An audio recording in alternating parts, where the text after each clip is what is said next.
To'xta, sen charchagansan. Chunki doim kimlargadir nimanidir isbotlashga urinib yashayapsan. Ota-onangga, do'stlaringga, jamiyatga, hatto seni mensimagan odamlarga ham. Lekin haqiqat shuki, isbotlashga uringan odam hech qachon tinch bo'lmaydi. Bugundan boshlab bitta qoida bor. Hech kimga isbotlama. O'zing ustida ishla. E'tiborni tashqaridan ichkariga bur. Chunki o'zingga fokus qilgan kuningdan boshlab hayot o'zgarishni boshlaydi. Birinchi bob. Isbotlashni to'xtat. Yashashni boshla. To'xta. Chuqur nafas ol va o'zingdan halol so'la. Sen yashayapsanmi yoki isbotlayapsanmi? Farqi katta. Ko'pchilik yashamaydi. Ko'pchilik namoyish qiladi.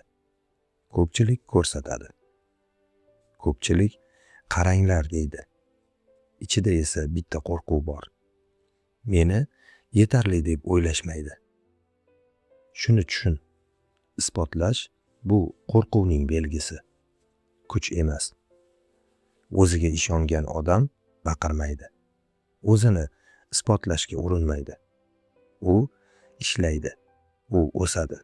U jim yuradi. Isbotlash energiyani yutadi. Yana takrorlayman. Isbotlash energiyani yutadi. Ijtimoiy tarmoqlarga qaragin. Odamlar sayohat qiladi, ko'rsatish uchun. Mashina oladi, ko'rsatish uchun. Sport zalga boradi, ko'rsatish uchun. Hatto yaxshilik qiladi, ko'rsatish uchun. Savol: agar hech kim ko'rmasa, baribir qilarmiding? Mana shu savol hammasini ochib beradi. Sen tanlovga egasan. Yoki hayotingni kontent qilasan, yoki hayotingni qurishni boshlaysan. Bu ikki yo'l bir xil emas. Isbotlash tashqariga qaratilgan. Yashash ichkariga qaratilgan. Asl kalit shu. Sen doim tasdiq kutganingda, sen o'zingni boshqalarning qo'liga topshirasan. Ular seni maqtasa, yaxshi kayfiyat. Maqtamasa, tushkunlik. Like ko'p bo'lsa, motivatsiya. Kam bo'lsa, shubha. Bu kuch emas, bu qaramlik. Tasdiq qaramligi. Va u ko'rinmas zanjir. Isbotlash energiyani yutadi. Nega? Chunki sen doim kuzatyapsan. Kim nima dedi, kim nima o'yladi, kim nima yozdi. Sen yashamayapsan. Sen kuzatilayapsan. Senga yashash uchun hech kimning ruxsati kerak emas. Lekin ichki bo'shliq seni majbur qiladi. Bu bo'shliq qayerdan keladi? Ko'pincha bolalikdan. Yaxshi bola bo'lsang, seni yaxshi ko'raman. 5 baho olsang, maqtov bor. Boshqalardan ustun bo'lsang, e'tibor bor. Shunday qilib, sening miyang bitta formulani o'rgandi. Sevgi, natija, qadr, ko'rsatkich. Endi katta bo'lding, lekin dastur o'zgarmagan. Hali ham ichingda o'sha bola yashayapti. U hali ham maqtov kutyapti. U hali ham yetarlimanmi deb so'rayapti. Yoki o'sha bolani boshqarishga ruxsat berasan, yoki kattalarcha qaror qilasan. Bu kitob kattalarcha qaror haqida. Isbotlash energiyani yutadi. Chunki sen diqqatni tashqariga berasan. Diqqat bu hayotning valyutasi. Qayerga e'tibor bersang, o'sha o'sadi. Sen boshqalarning fikriga e'tibor bersang, shubha o'sadi. Sen o'z intizomingga e'tibor bersang, kuch o'sadi. Bu taassurot haqida emas, bu intizom haqida. Isbotlash hissiyotdan chiqadi. Intizom qarordan chiqadi. Farqni his qilyapsanmi? Masalan, kimdir sport zalga boradi, rasm qo'yadi, natija hali yo'q, lekin post bor. Boshqa biri esa jim ishlaydi. Oylar davomida. Hech kim bilmaydi. Bir kuni natija gapiradi. Kim kuchli? Javob oddiy. Isbotlash energiyani yutadi. Yana bir savol. Agar hech kim ko'rmasa, baribir erta turarmiding? Agar hech kim bilmasa, baribir kitob o'qirmiding? Agar hech kim maqtamasa, baribir ishlarmiding? Mana shu savol seni ozod qiladi. Chunki u tashqi tasdiqni o'chiradi va ichki haqiqatni yoqadi. Senga harakat qilish uchun ruxsat kerak emas. Senga e'tirof kerak emas. Senga tomoshabin kerak emas. Senga yo'nalish kerak. Isbotlashni to'xtatish bu passivlik emas. Bu chekinish emas. Bu mayli bo'ldi emas. Bu energiyani qaytarib olish. Bu diqqatni qaytarib olish. Bu hayotni qaytarib olish. Hozir sening eng katta dushmaning kim bilasanmi? Boshqalar emas. Sen o'zingni kimlargadir ko'rsatishga urinish odating. Uni sindir. Bugundan boshlab kichik mashq. Bir hafta davomida qilayotgan asosiy harakatingni hech kimga aytma. Rejangni oshkor qilma. Jim ishlagin. Qara, nima bo'ladi? Ichingda bezovtalik chiqadi. Nega hech kim bilmayapti degan ovoz chiqadi. O'sha ovoz tasdiq qaramligi. Uni kuzat. Lekin unga bo'ysunma. Isbotlash energiyani yutadi va sening energiyang cheklangan. Uni sarflama. Uni investitsiya qil. O'z ustingga, o'z mahoratingga, o'z sog'lig'ingga, o'z fikrlashingga. Isbotlash vaqtinchalik hissiyot beradi. Yashash esa uzoq muddatli kuch beradi. Farqni unutma. Bu bobning xulosasi oddiy. Sen hech kimga hech narsa isbotlashing shart emas. Sening vazifang o'sish. Sening vazifang intizom. Sening vazifang ichki markazni topish. Isbotlash energiyani yutadi. Shuni yodingda saqla. Bugun sen birinchi qadamni qo'yding. Sen tashqi tasdiqni illyuziyasini ko'rding. Endi savol boshqa. Agar tasdiq kerak bo'lmasa, unda haqiqiy kuch qayerda? Endi biz haqiqiy valyuta haqida gaplashamiz. Ikkinchi bob. Tasdiq izlashning yashirin narxi. Sen isbotlashni ko'rding. Endi uning narxini ko'ramiz. Tasdiq izlash oddiy odat emas. Bu ruhiy qaramlik. Ha, qaramlik. U ko'rinmaydi, lekin boshqaradi. Sen kimdir seni maqtasa, ko'tarilasan. Kimdir e'tibor bermasa, tushasan. Kimdir tanqid qilsa, iching titraydi. Bu erkinlik emas. Bu bog'liqlik. Tasdiq vaqtinchalik, kuch doimiy. Shuni yodingga mixlab qo'y. Tasdiq vaqtinchalik, kuch doimiy. Tasdiq bu dozaga o'xshaydi. Bir lahza yaxshi his qilasan. Keyin yana kerak bo'ladi. Yana. Yoki shu dozaga qaram bo'lib yashaysan, yoki ichki kuch qurishni boshlaysan. Real hayotga qaraylik. Ishxonada bitta odam bor. U boshliqni rozi qilish uchun yashaydi. Har gapida ha, har topshiriqda albatta. U o'z fikrini aytmaydi. U bahs qilmaydi. U ichida rozi bo'lmasa ham jilmayadi. Nega? Chunki u tasdiq istaydi. U yaxshi xodim degan yorliqni yo'qotishdan qo'rqadi. Lekin asta-sekin nima bo'ladi? U o'zini yo'qotadi. Uning fikri o'chadi. Uning ovozi pasayadi. Uning qadr-qimmati ichkarida yemiriladi. Tasdiq vaqtinchalik, kuch doimiy. Boshliqning maqtovi vaqtinchalik, lekin o'ziga hurmat doimiy. Asl masala bu yerda boshliq emas. Asl masala ichki markaz. Sen tashqi ob-havoga bog'lanib qolgansan. Agar tashqarida quyosh bo'lsa, sen yaxshi. Agar yomg'ir bo'lsa, sen tushkun. Bu hayot emas, bu reaksiya. Senga fikr bildirish uchun ruxsat kerak emas. Senga chegaralar qo'yish uchun ruxsat kerak emas. Senga yo'q deyish uchun ruxsat kerak emas.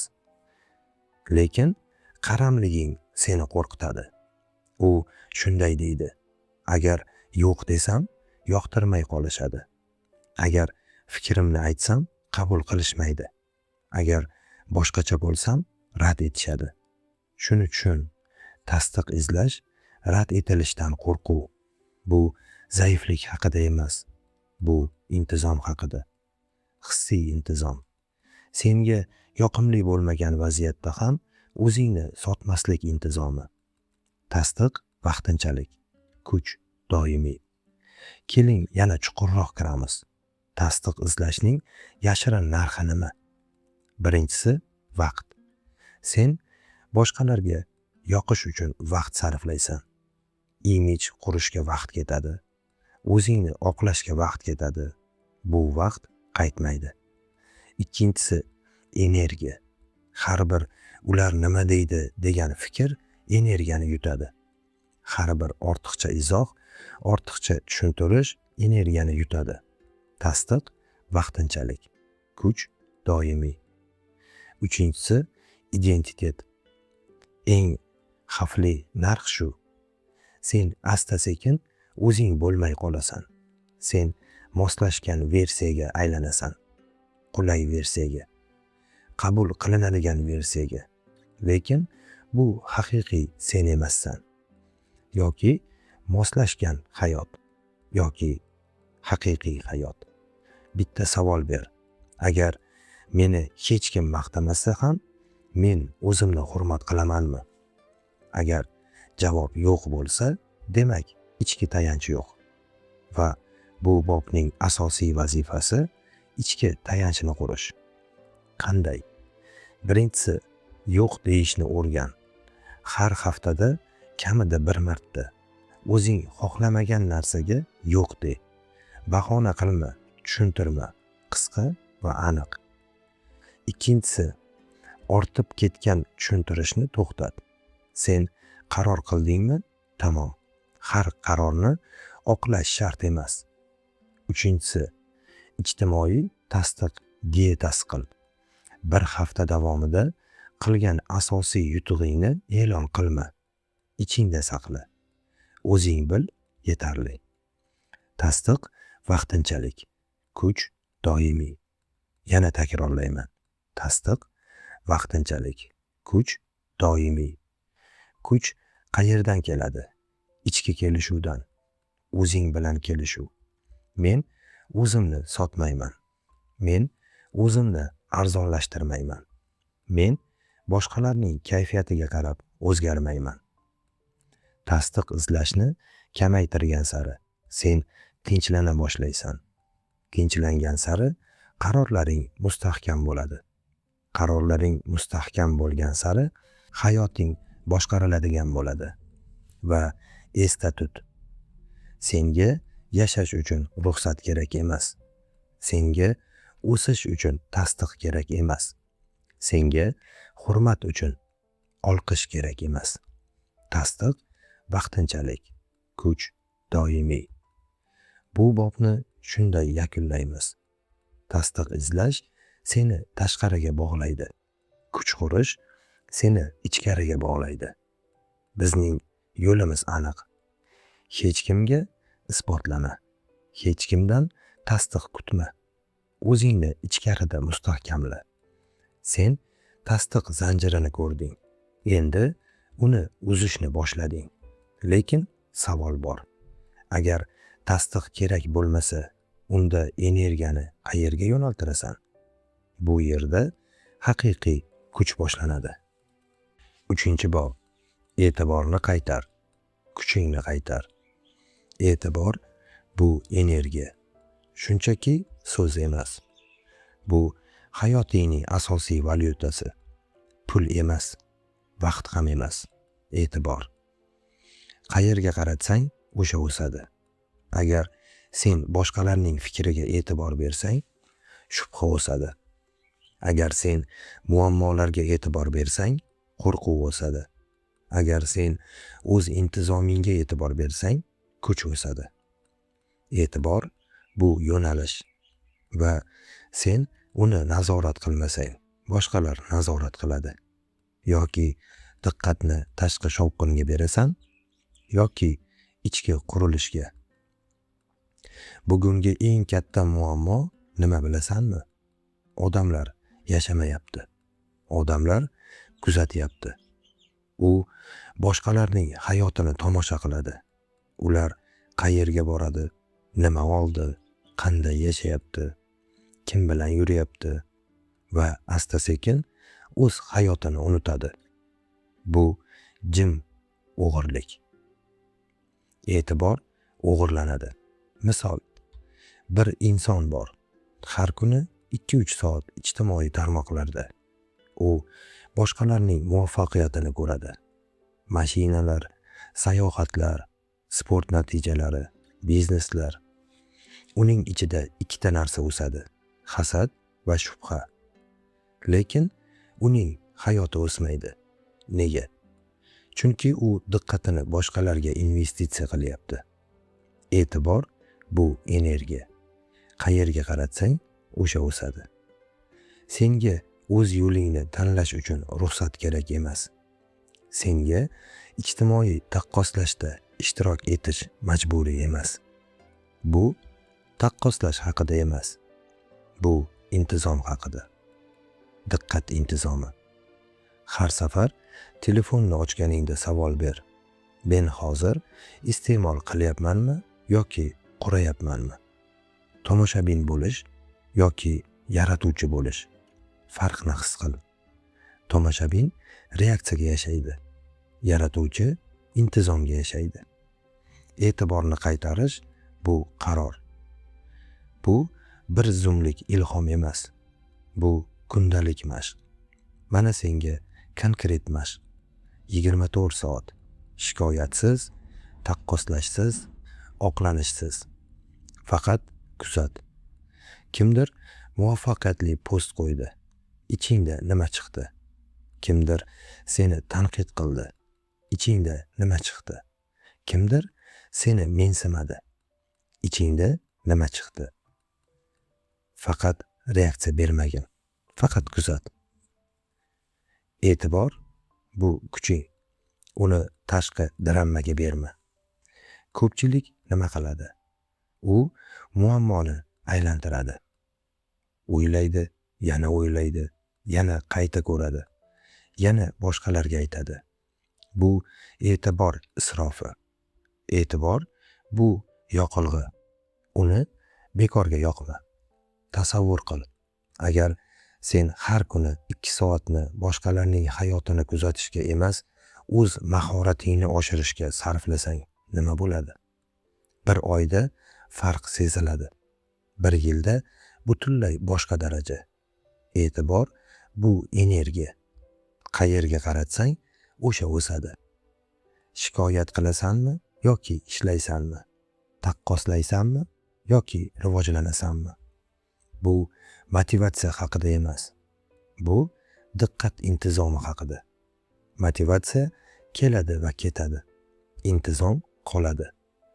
E'tiborni qaytarish uchun 3 qadam. Birinchi, axborot dietasi. Bir hafta davomida keraksiz kontentni kes. Yangilik, drama kamaytir. Ko'rgan narsang onga kiradi. Ikkinchisi, reaksiya pauzasi. Kimdir nimadir dedi. Javob berishdan oldin 10 soniya jim tur. Nafas ol, qaror qil. Reaksiya avtomatik bo'lmasin. Uchinchisi, maqsadli fokus bloki. Har kuni kamida 60 daqiqa telefon o'chirilgan holda ishlash. Faqat bitta vazifa, chalg'imasdan. E'tibor bu tarqatiladigan narsa emas. Bu boshqariladigan narsa. Va yana bir haqiqat. Sen e'tibor bergan odam yoki narsa ustingda kuchga ega bo'ladi. Agar sen tanqidga e'tibor bersang, tanqid seni boshqaradi. Agar sen maqtovga e'tibor bersang, maqtov seni boshqaradi. Agar sen o'z intizomingga e'tibor bersang, sen o'zingni boshqarasan. Senga diqqatni o'zingga qaytarish uchun hech kimdan ruxsat kerak emas. E'tibor bu suverenitet, ichki mustaqillik. Tasdiq izlashni kamaytirding. Endi diqqatni boshqarishni boshlayapsan. Bu yerda kuch paydo bo'ladi. E'tiborni qaytarish degani tashqi shovqinni pasaytirish. Shovqin kamaygan sari ichki ovoz eshitiladi. Va ichki ovoz bu kompas. Shovqinda yashayapsanmi yoki markazda turasanmi? E'tibor bu energiya. Qayerga qaratsang, o'sha o'sadi. Bugun qaror qil. Diqqatimni boshqalarning hayotiga emas, o'z maqsadimga beraman. Taqqoslashni emas, intizomni tanlayman. Reaksiyani emas, nazoratni tanlayman. Sen tasdiqdan uzoqlashyapsan. Sen diqqatni qaytaryapsan. Lekin yana bir dushman bor. U yanada nozik. U taqqoslash. Sen diqqatni qaytarding. Endi uni toza saqlash kerak. Endi gap boshqalarga qarash haqida. 4-bob. Taqqoslashni to'xtat. O'z yo'lingni tanla. Taqqoslash bu ichki tinchlikning dushmani. Jim, lekin xavfli. U seni sindirmaydi birdaniga. U seni ichkaridan kemiradi. Har safar boshqalarga qaraganingda o'zingdan uzoqlashasan. Shuni aniq tushun. Taqqoslash bu diqqatni noto'g'ri joyga qo'yish. E'tibor bu energiya. Qayerga qaratsang, o'sha o'sadi. Agar sen boshqalarning tezligiga qarasang, sabrsizlik o'sadi. Agar sen boshqalarning boyligiga qarasang, yetishmovchilik hissi o'sadi. Agar sen boshqalarning hayotiga qarasang, o'z yo'ling xiralashadi. Sen sening yo'lingdasan. Yana takrorlayman. Sen sening yo'lingdasan. Lekin ijtimoiy tarmoqlar seni aldashga mo'ljallangan. U yerda natija ko'rsatiladi, jarayon emas. U yerda filtr bor, haqiqat emas.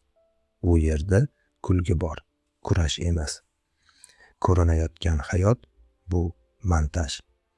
Haqiqiy hayot bu jim mehnat. Yoki montajga qarab o'zingni past baholaysan, yoki o'z jarayoningga sodiq qolasan. Taqqoslashni oqlash oson. Men shunchaki ilhom olyapman deysan. Lekin ichingda nima bo'lyapti? Ilhommi yoki bosimmi? Halol bo'l. Taqqoslash tinchlikni o'g'irlaydi. Har safar nega menda yo'q deganingda sen o'z imkoniyatlaringni ko'rmay qo'yasan. Bu tezlik haqida emas, bu intizom haqida.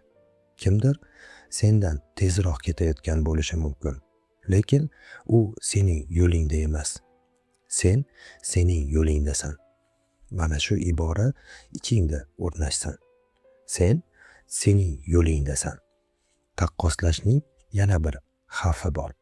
U seni sun'iy qarorlar qabul qilishga majbur qiladi. Boshqa odam biznes boshladi. Sen ham shoshilasan. Kimdir chet elga ketdi. Sen ham bezovta bo'lasan. Kimdir sportda natija chiqardi. Sen ham birdan kech qoldim deysan. Lekin savol ber. Bu mening yo'limmi? Reaksiya bilan yashaysanmi yoki ongli tanlov bilan? Senga boshqalarning tezligiga moslashish majburiy emas. Senga trendga kirish shart emas. Senga ko'pchilik qilayotgan narsani qilish shart emas. Sen sening yo'lingdasan. Shuni tushun.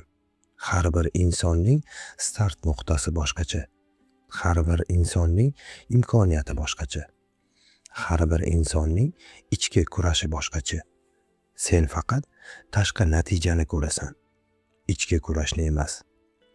Shuning uchun taqqoslash adolatsiz va adolatsiz o'lchov bilan yashash o'zini qiynash.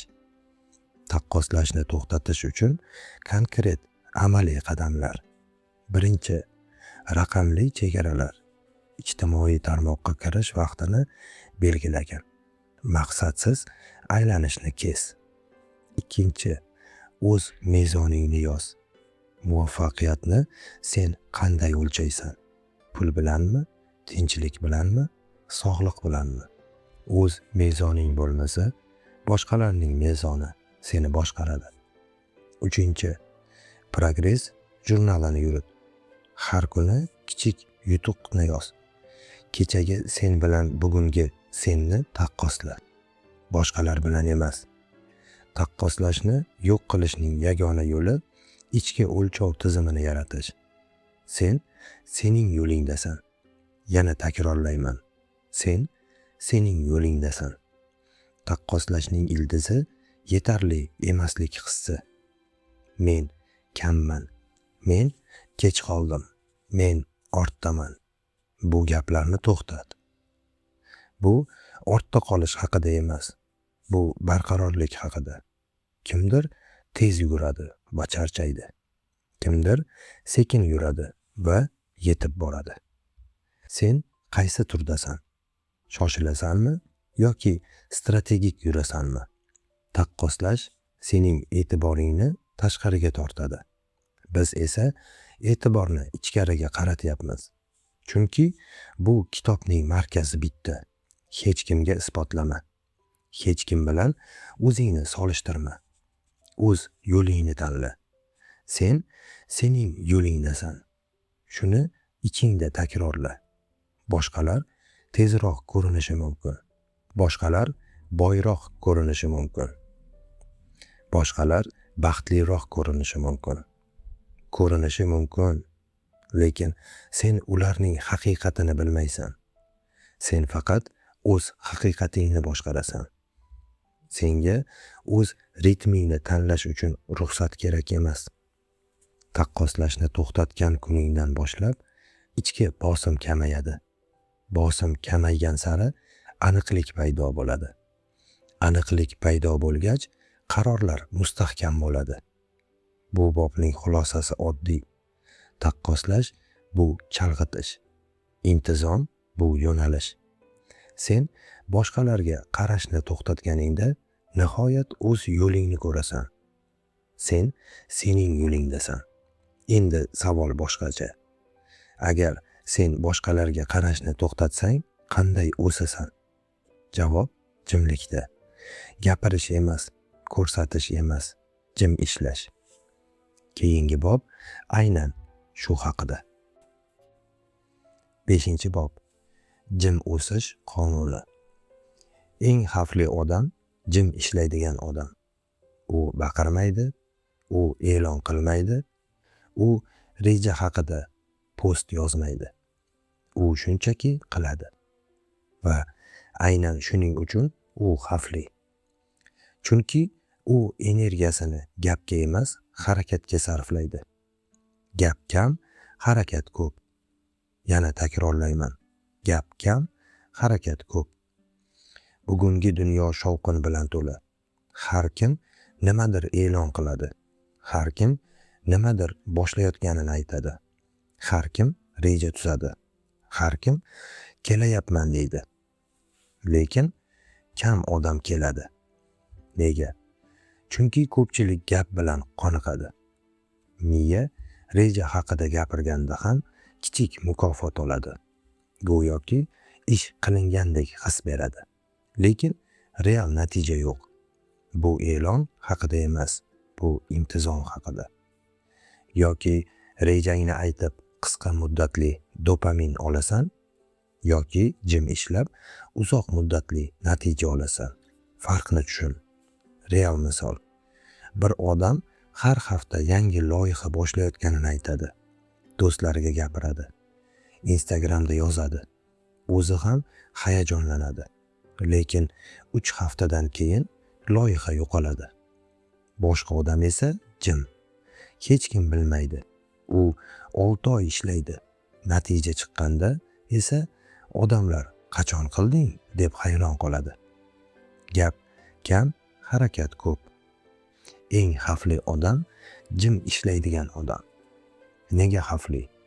Chunki u tashqi tasdiqqa muhtoj emas. Chunki u e'tiborni ichkariga qaratgan.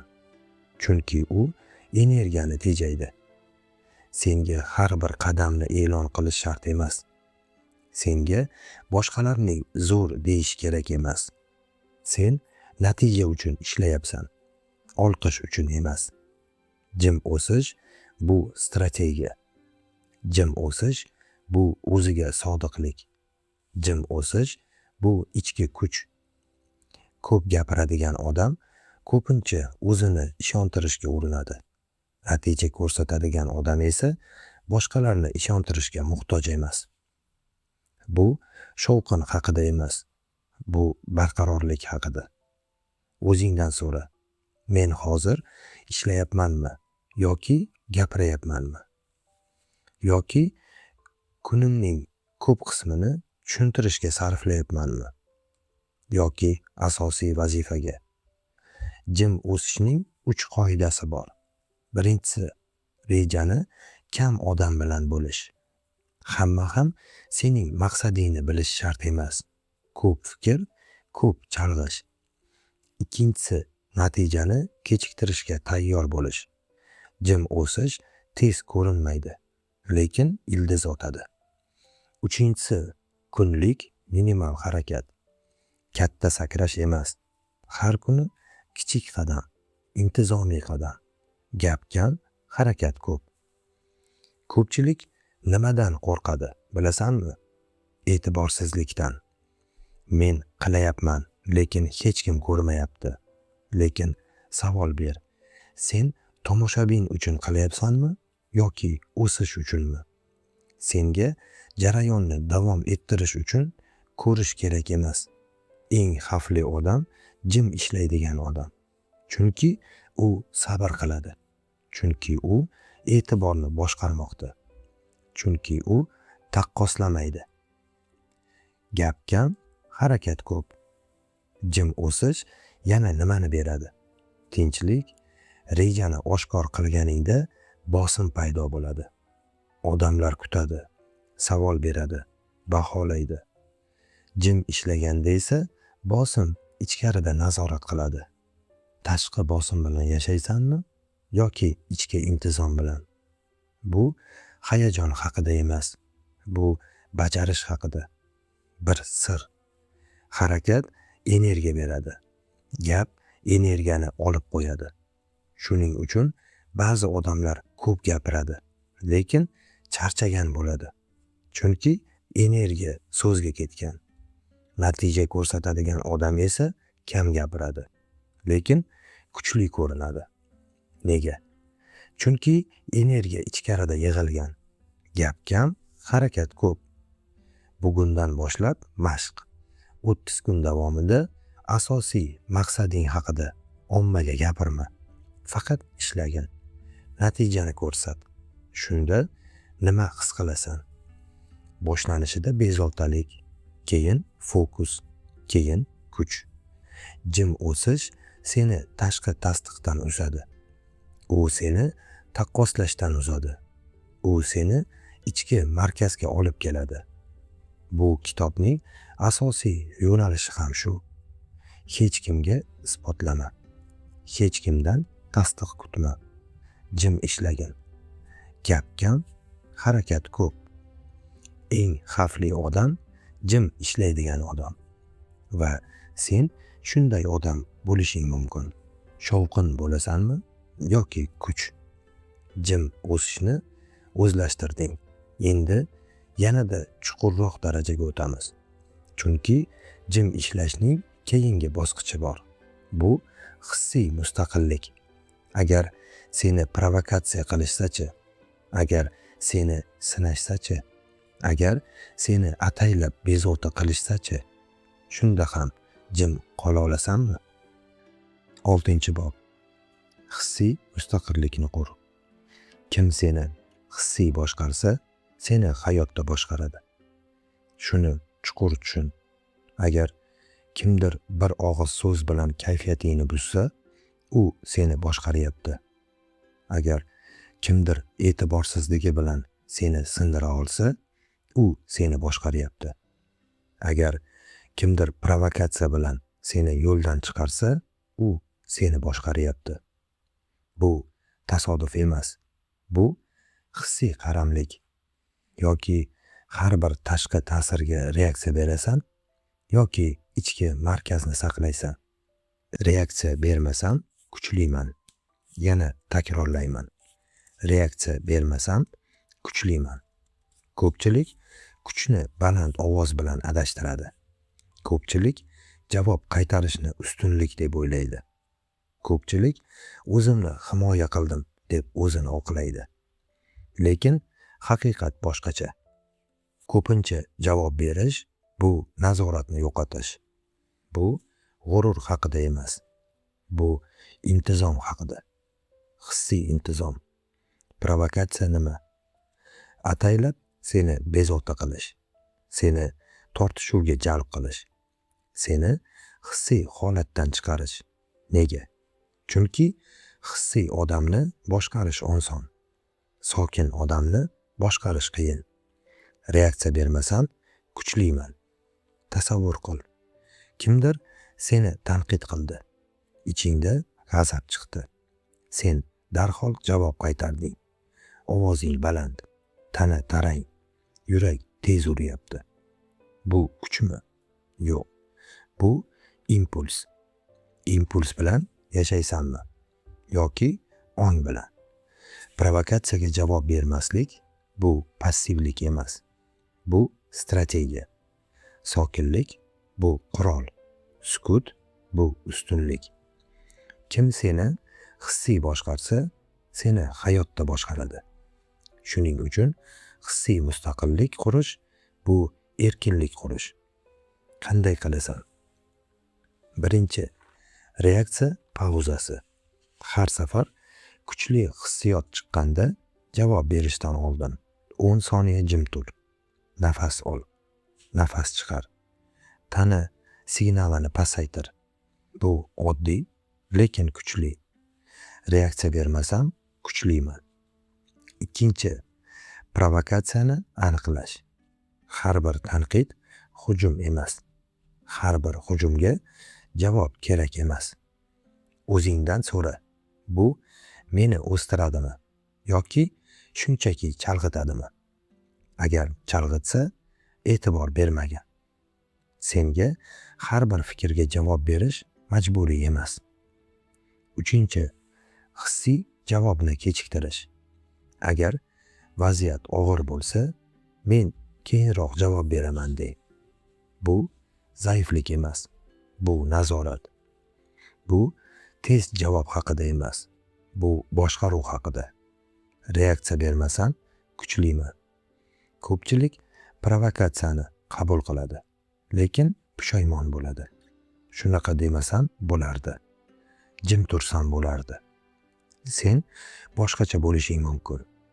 Har bir vaziyatda o'zingdan so'ra. Men hozir kuchlimanmi yoki hissiy boshqarilyapmanmi? Hissiy mustaqillik nima beradi? Tinchlik, aniqlik, strategik fikrlash. G'azab bilan qabul qilingan qaror ko'pincha xato. Qo'rquv bilan qabul qilingan qaror ko'pincha cheklangan. Sokinlik bilan qabul qilingan qaror ko'pincha kuchli. Sokinlik bu kuch. Hissiy mustaqillik yana nimani anglatadi? Ma'qullanmaslikka tayyor bo'lish. Hammani rozi qilishga urinish. Hissiy qaramlik. Kimdir seni tushunmasligi mumkin. Bu normal. Kimdir seni yoqtirmasligi mumkin. Bu ham normal.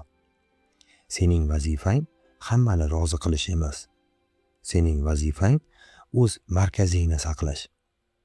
Reaksiya bermasam kuchliman. Yana takrorla ichingda. Reaksiya bermasam kuchliman. Bu zaiflik emas, bu ustunlik. Provokatsiyaga javob bermaganingda nima bo'ladi? Boshqa odam kuchini yo'qotadi. Chunki u drama kutgan edi. Sen bermading. U bahs kutgan edi. Sen bermading. U hissiy javob kutgan edi. Sen bermading. Drama o'ynaysanmi yoki o'yinni tark etasanmi? Hissiy mustaqillik mashqi. Bir hafta davomida hech qanday internet bahsga kirma. Tanqidni o'qisang ham javob yozma. Ish joyida provokatsiya bo'lsa, ovozni pasaytir. Shoshilma. Natijani kuzat. Ichki kuch oshadi. E'tibor tejaydi. Tinchlik ortadi. Reaksiya bermasam kuchliman. Bu bobning markazi shunda. Sen hissiy jihatdan mustaqil bo'lmasang, tashqi dunyo seni o'ynatadi. Lekin sen ichki markazni qurayotgan odamsan. Hech kimga isbotlamaysan. Hech kim bilan o'zingni solishtirmaysan. Endi esa hech kimga hissiy jihatdan bog'lanmaysan. Hissiy mustaqillik bu ichki suverenitet. Kim seni boshqara olmasa, seni to'xtata olmaydi. Sen provokatsiyani yengding. Sen reaksiyani boshqarding. Endi navbat yanada chuqurroq bosqichga. Agar tashqi tasdiq kerak bo'lmasa, taqqoslash yo'q bo'ladi. Provokatsiya ishlamasa, unda haqiqiy tasdiq qayerdan keladi? Ichkaridan. 7-bob. O'zingni tasdiqlashni o'rgan. Endi eng muhim bosqichga kelding. Tashqi tasdiqni kamaytirding. Taqqoslashni nazorat qilding. Provokatsiyaga javob bermaslikni o'rganding. Lekin savol bor. Agar tashqaridan tasdiq kelmasa, ichkarida nima bo'ladi? Agar ichkarida ham jimlik bo'lsa, sen qulaysan. Shuning uchun endi bitta narsa kerak. Ichki tasdiq. O'zingni tasdiqlashni o'rgan. Yoki ichingdagi tanqidchini tinglaysan, yoki ichingdagi yetakchini. Har bir inson ichida ikki ovoz bor. Biri aytadi, sen kamlik qilding. Biri aytadi, sen o'sayapsan. Biri aytadi, boshqalar yaxshiroq. Biri aytadi, sen sening yo'lingdasan. Qaysi birini kuchaytirasan? Ichki dialog bu hayotingni yo'nalishi. Sen kun bo'yi o'zing bilan gaplashasan, lekin ko'pincha e'tibor bermaysan. Ichki ovoz shunday deydi. Buni uddalay olmaysan. Yana xato qilding. Sendan chiqmaydi va sen bunga ishonasan. Bu iste'dod haqida emas. Bu ichki intizom haqida. Ichki dialog intizomi. Agar sen ichki tanqidchini nazorat qilmasang, u seni boshqaradi. Kim seni hissiy boshqarsa, seni hayotda boshqaradi. Bu safar o'sha kim? O'zing. Va eng muhimi, senga o'zingdan ham ruxsat kutish shart emas. Endi texnika. Birinchi, ovozga nom ber. Ichingdagi tanqidchi ovozga nom ber. Masalan, qo'rquv. Qachon u gapirsa ayt. Bu men emas. Bu qo'rquv gapiryapti. Shu oddiy ajratish kuch beradi. Tanqidchini avtomatik qabul qilasanmi yoki uni kuzatasanmi? Ikkinchi, men yetarliman mashqi. Har kuni ertalab yoki kechqurun 2 daqiqa davomida shuni ayt. Men yetarliman. Men o'sayapman. Men har kuni yaxshilanyapman. Avvaliga sun'iy tuyuladi, normal, lekin takror. Bu qayta dasturlash. Miya takrorni qabul qiladi. Agar sen 10 yil davomida ichki tanqidni takrorlagan bo'lsang, nega endi ijobiy iborani takrorlolmaysan? Repetitsiya yo'nalishini o'zgartiradi. Men yetarliman. Yana takrorla ichingda. Men yetarliman. Bu mag'rurlik emas. Bu ichki tayanch. 3. Har kuni 5 daqiqalik ichki audit. Kechqurun o'zingdan 3 savol so'ra. Bugun nimani to'g'ri qildim? Qayerda intizom ko'rsatdim? Ertaga nimani yaxshilayman? Bu o'zini oqlash emas. Bu o'zini boshqarish. Bu mukammallik haqida emas. Bu tuzatish haqida. Ichki tasdiq shuni anglatadi. Men xato qilaman. Lekin men o'rganaman. Men yiqilaman. Lekin men turaman. Yiqilganda o'zingni urasanmi? Yoki o'zingni ko'targan odam bo'lasanmi? Ko'pchilik ichki shafqatsizlik bilan yashaydi. O'ziga boshqalardan ko'ra qattiqroq tanqid qiladi, ayblaydi. Natija nima? Energiya yo'qoladi, ishonch kamayadi. Ichki tasdiq esa energiyani saqlaydi. Senga o'zingni qadrlash uchun mukofot kerak emas. Senga o'zingni hurmat qilish uchun olqish kerak emas. Men yetarliman. Bu ibora kuch beradi. Lekin ehtiyot bo'l. Ichki tasdiq bu bahona emas. Men shunaqaman deb o'sishni to'xtatish emas. Bu o'zini katta ko'rsatish emas. Bu ichki intizom. Ichki tasdiqning formulasi oddiy. Qabul plus harakat. Men yetarliman va men yaxshilanaman. Men bugungi versiyamni qabul qilaman va ertangi versiyam ustida ishlayman. Qabul va o'sish birga bo'lishi kerak. Faqat qabul stagnatsiya, faqat tanqid charchoq, balans kuch. Ichki tasdiq bo'lmasa, sen doim tashqi tasdiq qidirasan. Ichki tayanch bo'lmasa, sen doim tashqi suyanch izlaysan. Bu kitob boshidan shuni o'rgatyapti. Hech kimga isbotlama, hech kimdan tasdiq kutma. Endi esa o'zingni ichkaridan mustahkamla. Men yetarliman. Yana bir mashq. Bir hafta davomida o'zingni kamsituvchi iboralarni yozib bor. Men eplolmayapman, men kech qoldim, men omadsizman. Keyin ularni qayta yoz. Men o'rganyapman, men jarayondaman, men harakatdaman. O'zingga dushman bo'lasanmi yoki ittifoqchi? Ichki tasdiq bu ichki ittifoq.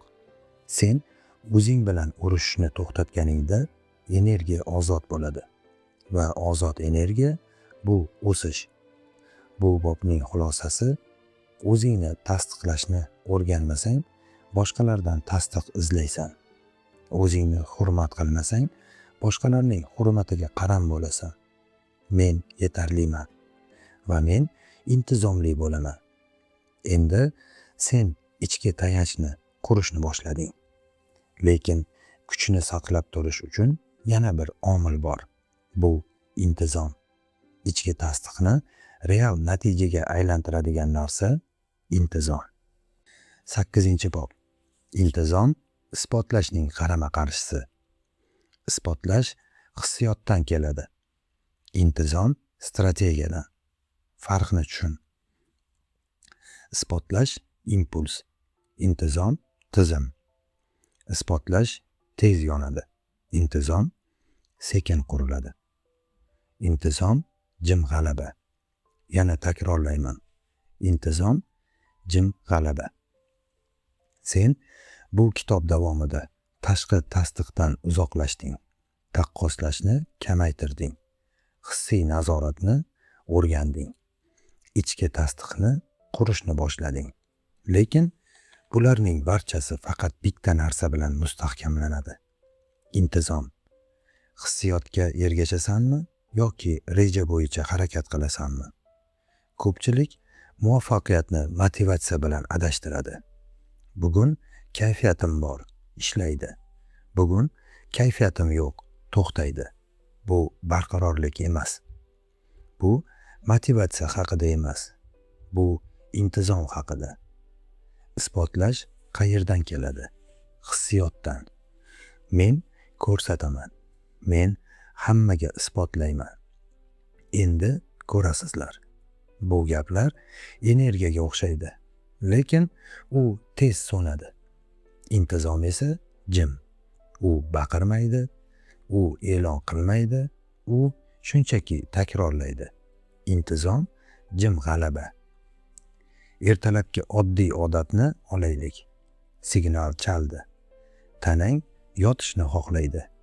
Hissiyot shuni deydi. Yana 10 daqiqa. Intizom nima deydi? Tur.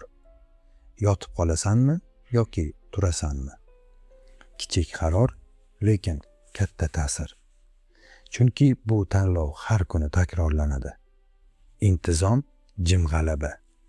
Ertalabki 3 oddiy odat. Birinchi, telefonni darhol ochmaslik. Uyg'ongan zahoti tashqi shovqinga kirma. 10 daqiqa o'zing bilan qol. Ikkinchi, tanani harakatlantirish. 5-10 daqiqa bo'lsa ham bu energiyani uyg'otadi. Uchinchi, kunlik asosiy vazifani yozish. Bitta, faqat bitta asosiy vazifa. Bu oddiy, lekin oddiy narsalar takrorlanganda kuchli bo'ladi. Intizom bu dramatik sakrash emas. Bu zerikarli takror. Isbotlash shovqinli. Intizom sokin. Isbotlash tez charchaydi. Intizom chidamli. Bu hissiyot haqida emas. Bu bajarish haqida. Ko'pchilik nima qiladi? Hissiyot ko'tarilganda reja tuzadi. Hissiyot pasayganda tashlaydi. Natija yo'q. Rejaga sodiq bo'lasanmi yoki kayfiyatga? Intizom jim g'alaba. Jim g'alaba degani nima? Hech kim ko'rmayotgan paytda to'g'ri ish qilish. Hech kim nazorat qilmayotgan paytda ham mehnat qilish. Hech kim maqtamayotgan paytda ham davom etish. Senga intizomli bo'lish uchun olqish kerak emas. Senga erta turish uchun kuzatuvchi kerak emas. Senga ishlash uchun e'tibor kerak emas. Sen o'zing uchun ishlayapsan. Isbotlash boshqalarga qaratilgan. Intizom o'zingga qaratilgan. Farqni unutma. Isbotlash qisqa muddatli hissiy yutuq beradi. Intizom uzoq muddatli real natija beradi. Intizom jim g'alaba. Har kuni 1% yaxshilanish. Bu katta gap emas. Bu kichik qadam. Lekin 1% har kuni 1 yilda katta farq. Mukammallikni kutasanmi yoki kichik harakatni boshlaysanmi? Bu mukammallik haqida emas. Bu barqarorlik haqida. Intizomning yana bir siri bor. U identitetni o'zgartiradi. Sen erta turishni 1 marta qilsang, bu harakat. Sen erta turishni 30 kun qilsang, bu odat. Sen erta turishni 6 oy qilsang, bu kimliging. Intizom bu sening o'zingni kim deb ko'rishingni o'zgartiradi. Men intizomliman. Men sodiqman. Men boshlagan ishni tugataman. Bu ichki tasdiqni real fakt bilan mustahkamlaydi. Intizom jim g'alaba. Bugundan boshlab konkret qaror qil. Kichik lekin qat'iy. Har kuni 30 daqiqa asosiy maqsad ustida ishlash. Bahona yo'q, kayfiyatga qaramasdan. Bahona topasanmi yoki tizim qurasanmi? Isbotlash sening diqqatingni tashqariga tortadi. Intizom seni ichkariga mustahkamlaydi. Bu butun kitobning qarama-qarshiligi. Hech kimga isbotlama. Intizom bilan o'zingni qur. Intizom jim g'alaba. Yana takrorla ichingda. Intizom, jim g'alaba. Endi savol. Agar sen jim ishlasang, intizomni qurib borsang, natija qachon gapiradi? Qachonki sen natijani o'zingga emas, dunyoga ko'rsatsang. Va bu yerda keyingi bosqich boshlanadi. Natija o'zi gapiradi. 9-bob. Natija o'zi gapiradi. Sen jim ishlading. Sen intizomni qurishni boshlading. Endi eng muhim savol. Qachon isbotlashga ehtiyoj yo'qoladi? Qachonki natija gapira boshlasa. Natija baqirmaydi. U ko'rinadi. Yana takrorlayman. Natija baqirmaydi. U ko'rinadi. Isbotlash bu so'z. Natija bu fakt. Isbotlash bu shovqin. Natija bu sukunatdagi kuch. Yoki gap bilan ta'sir qoldirasan, yoki natija bilan. Gap vaqtinchalik, natija barqaror. Real hayotga qaraylik. Muvaffaqiyatli odamlarni kuzat. Haqiqiy darajaga chiqqan inson ko'pincha kam gap bo'ladi. U har safar nima qilayotganini e'lon qilmaydi. U har bir yutug'ini reklama qilmaydi. Nega? Chunki baqirmaydi. U ko'rinadi. Agar sen doim o'zingni tushuntirishga majbur bo'lsang, demak natija hali yetarli emas. Bu tanqid emas. Bu signal. Bu imij haqida emas.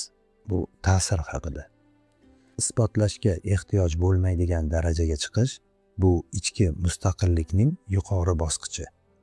Bu degani men kimligimni aytib yurmayman. Men nima qilayotganimni ko'rsataman. Senga men jiddiyman deyish shart emas. Senga men o'zgardim deyish shart emas. Agar o'zgargan bo'lsang, odamlar sezadi. Natija baqirmaydi. U ko'rinadi. Ko'pchilik xato qiladi. Ular hali jarayonda turib, natija rolini o'ynashadi. Men tadbirkorman, men sportchiman, men liderman. Savol. Natija bormi? Rol o'ynaysanmi yoki real o'sasanmi? Isbotlashga ehtiyoj kamayishi uchun 3 narsa kerak. Birinchi, uzoq muddatli fikrlash. Bugungi bahsni yutish emas, 5 yillik natijani qurish. Ikkinchi, ichki mezon. Men kechagi versiyamdan yaxshimanmi? Shu savol yetarli. Uchinchi, sukutga chidash. Jarayon davomida hech kim e'tibor bermasa ham davom etish. Natija vaqt talab qiladi. Isbotlash esa sabrsizlikdan keladi. Men hozir ko'rinishim kerak. Men hozir tan olinishim kerak. Bu hissiyot. Bu tan olinish haqida emas. Bu takror haqida. Takror natijani yaratadi. Natija esa gapiradi. Natija baqirmaydi. U ko'rinadi. Bir misol. 2 sportchi bor. Biri har kuni mashg'ulotdan rasm qo'yadi. Post yozadi. Motivatsion so'zlar, lekin natija o'rtacha. Boshqasi esa jim. 1 yil ishlaydi, bir kuni musobaqada chiqadi va yutadi. Kim kuchli? Savol retorik. Ko'rinishni tanlaysanmi yoki kuchni? Natija seni himoya qiladi. Seni tanqid qilishsa, natija javob beradi. Seni mensimasa, natija javob beradi. Seni past baholashsa, natija javob beradi. Senga o'zingni isbotlash uchun og'iz kerak emas. Senga tizim kerak. Bu gap haqida emas. Bu iz qoldirish haqida. Natija iz qoldiradi. Va eng muhimi, natija ichki ishonchni mustahkamlaydi. Sen ichkaridan bilasan. Men ishladim. Men sabr qildim. Men intizomli bo'ldim. Bu ichki tasdiqni real dalil bilan qo'llab-quvvatlaydi. Natija baqirmaydi, u ko'rinadi. Shuning uchun bugundan boshlab qaror qil. Isbotlashni to'xtat. Jarayonga sodiq qol. Natijani qur. Bahsga kirishasanmi yoki mahoratni oshirasanmi? Har safar kimdir seni bahsga tortganda o'zingdan so'ra. Bu meni o'stiradimi yoki vaqtimni oladimi? Agar vaqtni olsa, chiq. Energiya tejash bu strategiya. Natija yaratish uchun e'tibor kerak. E'tibor yaratish uchun sukunat kerak. Natija ko'rinishi uchun vaqt kerak. Va vaqt davomida sen ichki markazni saqlashing kerak. Bu butun kitobning asosiy g'oyasi. Hech kimga isbotlama. Hech kimdan tasdiq kutma. Jim ishlagin. Natija qur. Natija baqirmaydi. U ko'rinadi. Yana bir marta. Natija baqirmaydi. U ko'rinadi. Endi oxirgi savol. Natija ko'rinishi uchun sen ichingda qayerda turishing kerak? Markazda. Ichki markaz bo'lmasa, natija barqaror bo'lmaydi. Shuning uchun oxirgi bob eng chuquri. 10-bob. Ichki markazni top. Bu oxirgi bosqich. Sen isbotlashni ko'rding. Sen tasdiq qaramligini tushunding. Sen e'tiborni qaytarding. Sen taqqoslashni kamaytirding. Sen jim ishlashni o'rganding. Sen hissiy mustaqillikni qurishni boshlading. Sen ichki tasdiqni mustahkamlading. Sen intizomni yo'lga qo'yding. Sen natijaga sodiq bo'lding. Endi bitta savol qoldi. Bularning hammasi qayerda boshqariladi? Ichki markazdan. Tashqi shovqin doim bo'ladi. Odamlar gapiradi. Ijtimoiy tarmoqlar chaqiradi. Tanqidlar keladi. Maqtovlar keladi. Trendlar o'zgaradi. Shovqin to'xtamaydi. Savol boshqa. Sen markazdasanmi? Shovqin ichida yo'qolasanmi yoki markazda turasanmi? Ichki markaz bu o'zingni yo'qotmaslik. Bu tashqi vaziyatdan qat'iy nazar o'z pozitsiyangni saqlash. Bu dunyoni boshqarish haqida emas. Bu o'zingni boshqarish haqida. Ichki markaz bo'lmasa, sen har bir tashqi ta'sir bilan siljiyverasan. Kimdir seni maqtaydi, ko'tarilasan. Kimdir tanqid qiladi, tushasan. Kimdir muvaffaqiyatli, shoshilasan. Kimdir rad etadi, iching sinadi. Bu markaz emas. Bu reaksiya. Men o'zimga qaytdim. Yana takrorla ichingda. Men o'zimga qaytdim. Ichki markazni topish uchun sen shovqinni kamaytirishing kerak. Tashqi emas, ichki. Chunki eng baland shovqin bu ichki fikrlar. Doimiy o'ylash, doimiy solishtirish, doimiy xavotir. Shuni tushun, fikrlar haqiqat emas. Fikrlar faqat fikr. Har fikrga ishonasanmi yoki kuzatasanmi? Meditativ fokus texnikasi. Oddiy, lekin chuqur. Har kuni 5 daqiqa. Telefonni chetga qo'y. Ko'zingni yum. Nafasingga e'tibor ber. Kirayotgan nafasni sez. Chiqayotgan nafasni sez. Fikr keladi, ketadi. Unga yopishma. Faqat kuzat. Markaz bu kuzatuvchi pozitsiya. Sen fikr emassan. Sen hissiyot emassan. Sen kuzatuvchisan. Men o'zimga qaytdim. Shuni his qil. Tashqi dunyo seni tortadi. Ichki markaz seni tutadi. Senga jim o'tirish uchun ruxsat kerak emas. Senga ichki tinchlik uchun ruxsat kerak emas. Ichki markaz yana nimani beradi? Aniqlik, shovqin kamayganda qarorlar osonlashadi, Qaysi yo'l, qaysi ish, qaysi munosabat? Markazda turgan odam shoshilmaydi. Bu shoshilish haqida emas. Bu aniqlik haqida. Ichki markaz yo'q bo'lsa, sen doim tashqi tasdiq izlaysan. Ichki markaz bo'lsa, sen ichkaridan harakat qilasan. Men o'zimga qaytdim. Bu ibora bu kitobning yakuni. Hech kimga isbotlamaysan, chunki markazdasan. Hech kimdan tasdiq kutmaysan, chunki markazdasan. Taqqoslamaysan, chunki markazdasan. Provokatsiyaga tushmaysan, chunki markazdasan. Ichki markaz bu suverenitet. Bu ichki mustaqillik. Bu o'zini bilish. Endi konkret qadamlar. Birinchi, har kuni 5 daqiqa sukunat. Bahona yo'q. Ikkinchi, haftada 1 kun axborot detoksi. Minimal ijtimoiy tarmoq. Uchinchi, har qarordan oldin savol. Bu qaror markazdan chiqyaptimi yoki qo'rquvdanmi?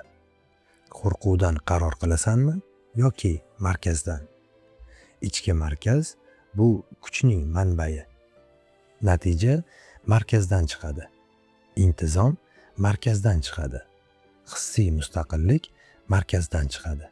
Men o'zimga qaytdim. Yana bir marta. Men o'zimga qaytdim. Bu kitob boshidan seni bitta joyga olib kelyapti. Ichkariga, tashqariga emas. Sen tashqi shovqinni ko'rding. Sen ichki tanqidchini ko'rding. Sen tasdiq qaramligini ko'rding. Sen taqqoslashni ko'rding. Endi sen markazni topding. Senga yashash uchun ruxsat kerak emas. Senga o'sish uchun tasdiq kerak emas. Senga kuchli bo'lish uchun tomoshabin kerak emas. Sen markazdasan. Men o'zimga qaytdim. Shu yerda yakun qilamiz. Lekin bu oxiri emas. Bu boshlanish. Bugundan boshlab har kuni o'zingga ayt. Har safar shovqin balandlashganda markazga qayt. Har safar qo'rquv chiqqanda markazga qayt. Har safar taqqoslash boshlanganda markazga qayt. Men o'zimga qaytdim va endi tanlov seniki. Tashqi dunyo seni boshqaradimi yoki sen ichki markazdan boshqarasanmi? Qarorni hozir qil. Jim ichkarida va shu qaror bilan yashashni boshlagin. Endi eshit. Sen hech kimga hech narsa qarzdor emassan. Sen bu hayotda kimnidir rozi qilish uchun tug'ilmagansan. Isbotlashni to'xtatgan kuning ichki erkinlik boshlanadi. Taqqoslashni to'xtatgan kuning tinchlik boshlanadi. Reaksiya berishni to'xtatgan kuning kuch boshlanadi. E'tiborni ichkariga qarat. Har kuni, har vaziyatda, har provokatsiyada gapirma, isbotlama, shunchaki ishlagin. Bugundan boshlab 30 kun davomida bitta qoida bilan yashagin. Hech kimga isbotlama.